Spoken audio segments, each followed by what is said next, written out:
especially. Now we're off to West Ham United. And Travis, you're going to talk to us about Mohammed Kudus, who has basically lit up West Ham so far this season. He scored a lot in the Europa League as well, respectively. He had a pretty good game against Newcastle United, if I remember correctly, as well. Scored 3 goals in 8 appearances for the Hammers. And West Ham have basically been taken over by Ghanaian fever. Matt, you'll correct me on the correct terminology later on. Hopefully I'll get it right. Actually, no, I'm not going to even mention that. I don't want to say it wrong. But yeah, Ghanaian fever has basically taken over West Ham United. They love him at West Ham. And the fact that they still don't know where his best position is goes to show how talented this boy is, Travis, because he can play as an attacking midfielder like we saw at Ajax. He can play as a striker like we saw for Ghana at the World Cup. And he can play on the wing as well. But from what you've seen and heard of Mohammed Kudus so far in the Premier League for West Ham, Travis, what's impressed you the most from your London rivals? I think what's impressed me most, I would have said his versatility had you not just mentioned it, but I think the way that he's settled so quickly. People are talking a lot this season about Liverpool's new midfield and how they've, had a complete new look midfield, all of new signings, but not many people are mentioning that West Ham have had to do the same thing. Declan Rice is gone. They've then signed, obviously, Kudus, who we're talking about now, James Ward-Prowse and Edson Alvarez. And that is a completely new midfield trio. And to come into a new club in a different country in a much tougher league than he was playing in before, where respectfully as well, he played for the most dominant team in that league. And now he's gone to one of the not so dominant teams in a newer, tougher league.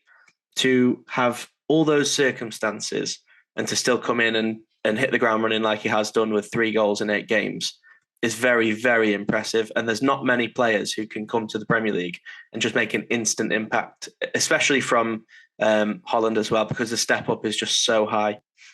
Yeah, with Mohammed Kudus as well, Matt, I'm going to bring you in on this one as well.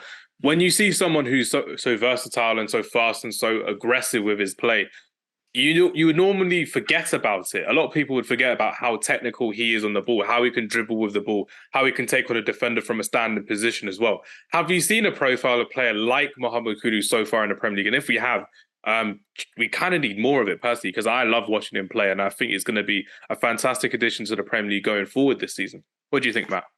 Do you know what? I don't think there is, because if you look at even in the World Cup, how they played him up top and the left, plays in the 10 and right wing as well. I don't think there's many that can do all of them positions. And that Travis said in terms of the way he's come over, and he's been seamless. And I watched the goal against was it Newcastle the other day, and you can see the quality he's brought to that team. And listen, like you said, the Ghanaian fever is just going to go from strength to strength, mate. Because he's a phenomenal player. And I don't think there's many in the Prem like him. And I feel like he's going to get better as the games go on.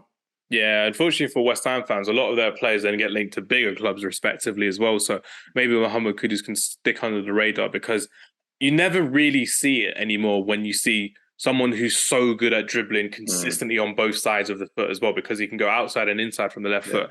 And that's what really impresses me about Mohammed Kudus, the fact that he can do it both at international level and he can do it at club level. And like Travis said, he's settled into the Premier League really, really well. And I'm expecting more from Mohammed Kudus this season as well.